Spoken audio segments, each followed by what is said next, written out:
Communication volume 0%. Good afternoon, and welcome to More Than Meets the Eye. I'm your host, Blind Prime, and for today we will be covering Tyranicon-Rex, the leader class figure in the Jurassic Park crossover that we talked about yesterday. Now, yesterday we talked about the packaging and how cool the diorama setup was, and that you could put the figures in and out of the diorama. That was pretty neat. I really like that diorama. So today we're going to cover the Tyranicon-Rex, because I did a little survey on my channel, and if you want to participate in these surveys, you can. Whenever I'm not sure which one of the 2 or 3 Transformers I should choose from, or any other item to choose from, I'm just going to start posting little surveys and give y'all the option, because I can do whatever I say that I'm going to do on that survey, but, you know, it's where do I start? And the survey decided that I should start at Tyranicon-Rex, so here we are. I mean, not many people participated in the survey, but I appreciate the participation anyway. And that's why we're starting with this guy right now. He's pretty cool. So we're going to get out the Cliff Jumper, to do an explanation of Cliff Jumper's size to this guy's size. And I love the articulation of this T-Rex, because you can just get it right. Come on. Oh, can we do it correctly? Yeah, look at that. He's stepping on Cliff Jumper and still standing. I like this. By the way, unlike most of the Beast Wars Transformers, like you've got Cheetor and Optimus Primal and Rhinox, all the and of course the Terracon, well, whatever his name is. Anyway, they're all done in 1/12 scale. Like, you know, the Optimus Primal is about 1/12 scale. The everything is about 1/12 scale. This guy, on the other hand, the Megatron mold, isn't 1/12 scale. I didn't realize that. It's a bit, it's on the same scale length as regular Transformers. Like Cliff Jumper here. They're on the same, with a 1/62nd scale. So that makes this T-Rex the correct size for a T-Rex for, you know, cars and stuff. So that's neat. Though that is also upsetting to anybody who wanted a nice complete collection of all the Dinobots, not Dinobots, the Predacons, and have them the correct you know, heights for everything. Yeah, that's a bit sad. That the Megatron may be the correct height, but the T-Rex mode is definitely too small to go with the other animal modes in that series. All right, now that's enough for that. Can you hold Cliff Jumper? Can you hold Cliff Jumper for me? No, your little arms are too small. Okay, well, let's get into the actual review of this guy. So we'll cover articulation first, and you know, we'll talk about things I like, dislike in the articulation department. For one, I like this head. This is some really cool articulation for this head. This is pretty cool. He can go really far back because of his transformation.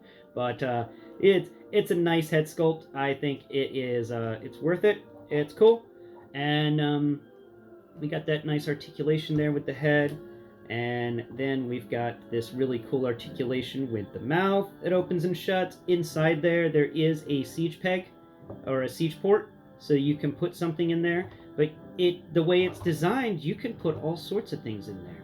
For instance, let's see if we can find it. Yeah, there it is. Okay, so we're just going to take this. All right. And now we're going to take this rocket launcher thing that came with Leadfoot, and we're going to put it in the mouth of the T-Rex. Boom! Just like that. Look at that. T-Rex has spitted out an entire rocket launcher with a rocket on the end. I love it. I just like that. That's cool. That's definitely a neat little trick.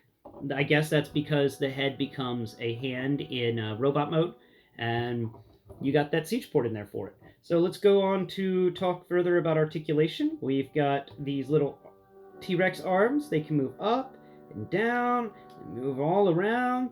The only negative to these T-Rex arms is they didn't give us a an elbow joint there, and they could have. They could have given us an elbow joint. You know, this arm it's about the same thickness as a female Marvel Legends character's arm, so they could have given us at least a single joint there. That would have been nice. And maybe some hand articulation, like plop in a Marvel Legends hand or something. Give us a little hand articulation going on there. Wait a second, what was that? Did I just Nope, no, okay. For a second there, I thought I was lying, and there was hand articulation. but that's not the case. So, going on further articulation, he's got some nice hip movement. He can get some good range on that hip without ruining the look of the T-Rex. And the knee is you can get about a 90 with that knee, and then with the lower foot, you can get pretty decent articulation with the T-Rex foot, which is pretty cool. I have to say that's a lot more articulation than even the Grimlock has. So I do like this T-Rex's articulation. This is a fun T-Rex just by itself, let alone the fact that it transforms. Moving on, for his tail, he's got the side-to-side swish articulation going on at the hips area, and further down, the tip of the tail also swishes side to side, and it rotates so that it can swish in different directions, which is cool. But that's all the articulation this guy's got. Now the feel of this guy, the textures of this guy, his tail's a really hard plastic, but it's slightly squishy. Every bit of this thing's got some sort of slightly squishy plastic on it that makes this modeled, dinosaur skin from the Jurassic Park movie. We all know these days dinosaurs had feathers, but back then they didn't know that. So the T-Rex, the dinosaurs in Jurassic Park don't have feathers, which they've just went ahead and explained. Oh, well, they don't have feathers because they were spliced with amphibians, and amphibians don't have feathers. I'm like, okay, you know what? I'll give you that one. All right, sure. But then again, the more we learn about DNA, we could just discover in another 20 years that amphibians once had feathers, and still to this very day could have feathers if they just grew them. And it's neat whenever you keep getting deeper into the genetics of the world and keep discovering all these weird little things.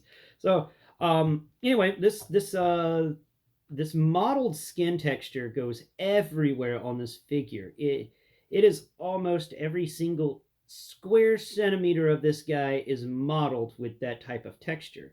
I really appreciate how they've done the wrinkles of skin texture going on around the neck area for this guy. That's an attention to detail. I was just blown away by. I was like, what? They did that? That's cool. Go ahead and fold in some pieces back in. He doesn't really like to hold together completely well when in dinosaur mode. He does it decently, but if you start messing with him too much, things are going to start popping off, and you're going to have to pinch them back together like I did with the core there. The head sculpt for this guy is a cool T-Rex head. It is a really nice. I love all the teeth. The teeth are decent. The tongue inside, they gave the tongue its own tongue texture, which is cool. The nose for this guy is pretty nice. You got these deep set nostrils on either side. That's good. They sculpted in the nostrils. They sculpted in these eyes, like these crazy predator eyes with this crest of bone and skin over each eye. It's a menacing T-Rex. I like this T-Rex. It's a good T-Rex. Nothing like Grimlock, which was, a robotic approximation of what a T-Rex should be. This is straight up a T-Rex, as imagined back in the 90s. And it's pretty good. It is. So, coming down here to the feet, let's take a look at the underside. Oh my god, look at all this crazy, awesome sculpt work on the underside of the feet. You know how much I like it whenever there's actually some good sculpting on feet. This one's got it, man. This one's got the good stuff. You got individual toenails sticking out.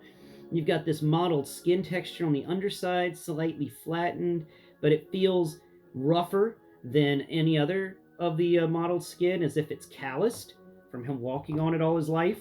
Wow. I have to say, that's cool. I actually hadn't looked at the bottom of the feet until just now. Skin-wise, he's got this beautiful pattern of textures going all the way up his back. You got the occasional wrinkle in all the areas where there's a lot of motion that happens. And yeah, this is one excellent T-Rex. This is just, like I said, the only negative to this T-Rex is that his little armlets don't have any articulation. They can move up and down and side to side, but they have no elbow or hand articulation, which is the biggest negative to this guy that I can find.